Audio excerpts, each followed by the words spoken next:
ಓಂ ಶ್ರೀ ಗುರುಭ್ಯೋ ನಮಃ. ಫ್ರೆಂಡ್ಸ್, ಎಲ್ಲರಿಗೂ ನಮಸ್ಕಾರ. ಪ್ರೀತಿಯ ಮೇಷರಾಶಿಯ ಬಂಧುಗಳೇ, ಈ ಮಾರ್ಚ್ ಏಪ್ರಿಲ್ ತಿಂಗಳಲ್ಲಿ ನಿಮ್ಮ ಜೀವನದಲ್ಲಿ ಒಂದು ಮೈಲಿಗಲ್ಲಾಗುತ್ತೆ.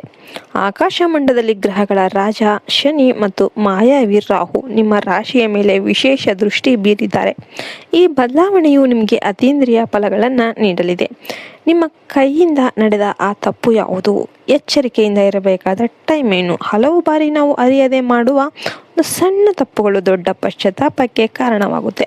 ನೀವು ಯಾರಿಗಾದರೂ ಅನ್ಯಾಯ ಮಾಡಿದರೆ ಅಥವಾ ನಿಮ್ಮ ಅಹಂಕಾರದಿಂದ ಯಾರನ್ನಾದರೂ ನೋಯಿಸಿದರೆ ಇದು ಕ್ಷಮೆಯಾಚಿಸುವ ಸಮಯ. ಯಾಕೆಂದರೆ ಮಾರ್ಚ್ ಏಪ್ರಿಲ್ 2026ರಲ್ಲಿ ನಿಮ್ಮ ಕರ್ಮದ ಲೆಕ್ಕಾಚಾರ ಶುರುವಾಗಲಿದೆ. ಮುಂದಿನ 24 ಗಂಟೆಗಳಲ್ಲಿ ನಡೆಯಲಿರುವ 3 ಅದ್ಭುತ ಘಟನೆಗಳು ನಿಮ್ಮದು ಎಲ್ಲ ಕೆಲಸ ಸ್ಥಗಿತಗೊಂಡ ನಿಂತ ಕೆಲಸಕ್ಕೆ ಚಾಲನೆ ಅನ್ನೋದು ಸಿಗುತ್ತೆ. ಕಳೆದ ಹಲವಾರು ತಿಂಗಳುಗಳಿಂದ ಅಥವಾ ವರ್ಷಗಳಿಂದ ಅರ್ಧಕ್ಕೆ ನಿಂತಿದ್ದ ನಿಮ್ಮ ಕೆಲಸವು ಅನಿರೀಕ್ಷಿತವಾಗಿ ಪೂರ್ಣಗೊಳ್ಳುತ್ತೆ.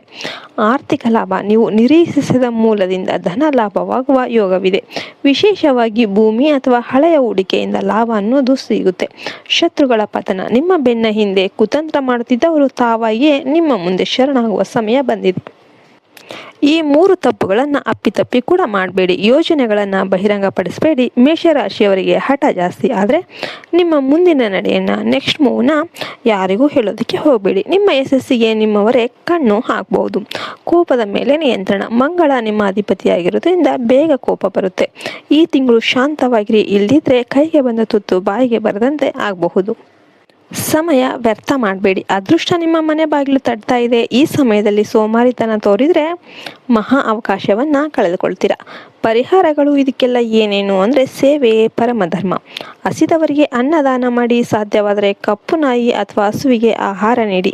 ಧಾರ್ಮಿಕ ಕಾರ್ಯ, ನಿಮ್ಮ ಮನೆಯ ಹತ್ತಿರದ ದೇವಸ್ಥಾನಕ್ಕೆ ಹೋಗಿ ಅಲ್ಲಿನ ಸ್ವಚ್ಛತೆಯಲ್ಲಿ ಭಾಗಿಯಾಗಿ. ಇದು ನಿಮ್ಮ ಜಾತಕದಲ್ಲಿರುವ ದೋಷಗಳನ್ನು ಕಡಿಮೆ ಮಾಡುತ್ತೆ. ಮಂತ್ರ ಜಪ, ಓಂ ಹನುಮತೆ ನಮಃ ಅಥವಾ ಜಯ ಶನಿದೇವ ಅಂತ ಪ್ರತಿದಿನ ಜಪ ಮಾಡಿ.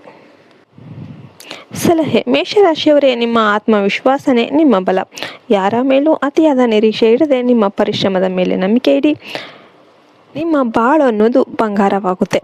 ನಿಮಗೆಲ್ಲರಿಗೂ ಕೂಡ ಇದು ವಿಡಿಯೋ ಇಷ್ಟ ಆಯಿತು ಅಂತ ನಾನು ಭಾವಿಸ್ತೇನೆ. ವಿಡಿಯೋಗೆ ಇಷ್ಟ ಆದರೆ ವಿಡಿಯೋಗೆ ಒಂದು ಲೈಕ್ ಕೊಟ್ಟು ಜೈ ಶ್ರೀರಾಮ್ ಅಂತ ಕಮೆಂಟ್ ಮಾಡೋದನ್ನು ಮರಿಬೇಡಿ. ಮತ್ತೆ ಮುಂದಿನ ವಿಡಿಯೋದಲ್ಲಿ ಸಿಗೋಣ. ಅಲ್ಲಿಯವರೆಗೆ ಜೈ ಹಿಂದ್, ಜೈ ಭಾರತ್ ಮಾತೆ, ಹರಿ ಓಂ. ಸರ್ವೇ ಜನೋ ಸುಖಿನೋ ಭವಂತು.